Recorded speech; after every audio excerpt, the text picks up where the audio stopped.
Nelson Chamisa onzi ogaina popularity kunyanga kasiya bato re-Citizen Coalition for Change. Otonzi ndo zvakatoita kuti pamasurveys ari kuitiwa ndo zvakaita kuti zvitoonekwa kuti aiwa vanhu vatoramba totevera Nelson Chamisa achiperi mwishe muti Zimbabwe sanapinda mashoko kana update yabuditsawo ichitaurwa panapa naPromise Mukwananzi. Ndotibva wasubscribe like otina on the bell icon. Vanonesa unoziva Promise Mukwananzi ndiye ava spokesperson waNelson Chamisa achiri kuti anouya paendo pakonyora achiti recent survey shows President Nelson Chamisa sagging in popularity and influence.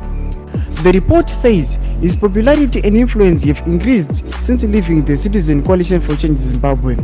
In addition, citizens' trust in him has seen a significant increase, further commenting his legitimacy as the authentic citizens leader and political campus. Domashaka mnobudisa alingwana Promise Mukwananzi anobva posta picture vaNelson Chamisa aiwa recognize vachiti vaNelson Chamisa ndo vakabata nyika yeZimbabwe mupolitics. Vanhu vese vana Nelson Chamisa, vanhu vese vari kutemba naNelson Chamisa. Noda kuti trust yevanhu muna Nelson Chamisa yakutowedzera kunyangwe vakabuda mubato reCitizen Coalition for Change. Kutobuda kwavakaita watita kuti vanhu vatobvisa confusion yavo kune vanhu makava kana kuti vanobetreya. Tiudze mafungiro enyu pinda comment section medu. Musanga no subscribe kulike chinotina on the bell icon.